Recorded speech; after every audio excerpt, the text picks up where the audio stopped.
جنگل میں بارشوں کا موسم شروع ہو چکا تھا۔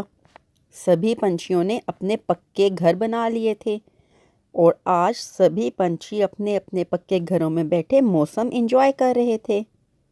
لیکن اسی جنگل میں ایک گھر ایسا بھی تھا جہاں ایک بوڑھی اور بیمار چڑیا اپنے گھونسلے میں اکیلی لیٹی ہوئی تھی۔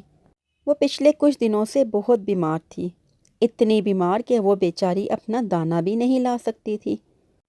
کسی پنچھی نے اس کا حال تک نہ پوچھا۔ وہ وقت رہتے اپنے گھونسلے کی مرمت کیسے کرتی؟ وہ بیچاری تو اتنی بیمار تھی۔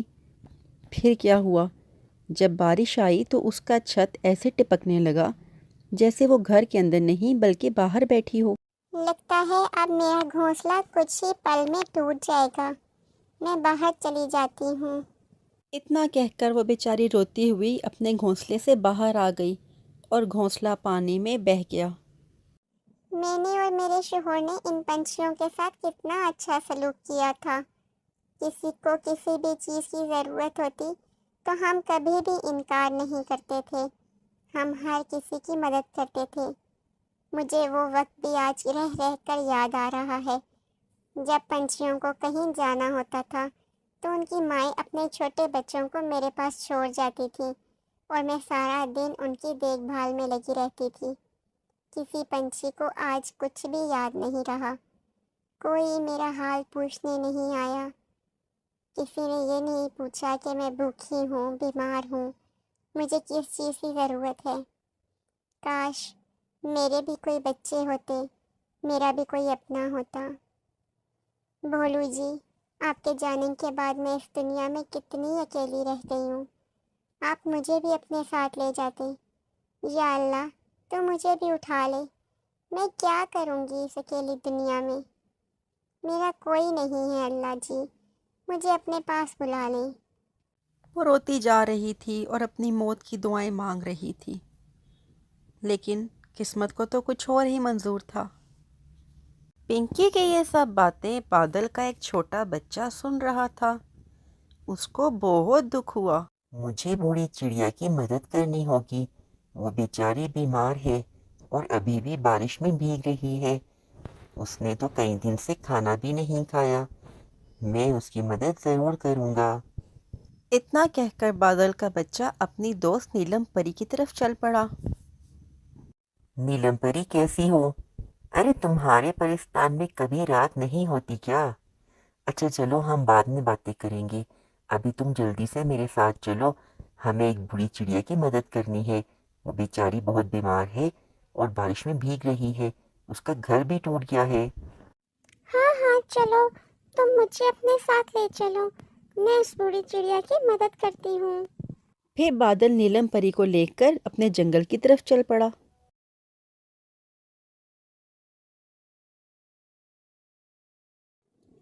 ارے بی چڑیا، آپ بالکل اداس مت ہوئیے، ہم آپ کی مدد کرنے کے لیے آئے ہیں۔ بادل نے مجھے بتایا کہ آپ کتنی دکھی ہیں، بیمار ہیں اور آپ کا گھر بارش میں بہہ گیا ہے۔ میں نیلم پری ہوں، میں آپ کی مدد کروں گی۔ نیلم پری اور بادل، تم دونوں میری مدد کیوں کرو گے؟ میری مدد تو کسی نے نہیں کی۔ میں نے ساری زندگی جن لوگوں کے ساتھ اچھا سلوک کیا انہوں نے مجھے مڑ کر پوچھا بھی نہیں۔ تم دونوں کو تو میں جانتی ہی نہیں ہوں، تم لوگ میری مدد کیوں کرو گے؟ بی چڑیا، کیونکہ آپ بہت نیک دل ہیں، آپ نے بغیر کسی مطلب کے ہر پنچھی کی مدد کی۔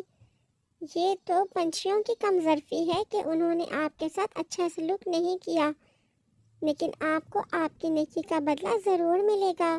لیکن اس سے پہلے آپ پلیز اپنا رونا بند کریے، آپ ایسے مت روئیں، آپ کے تمام دکھ اور پریشانیاں دور ہو جائیں گی، اور ویسے بھی یہ پریشانیاں اور دکھ تو اللہ تعالیٰ کی طرف سے آزمائش ہوتے ہیں۔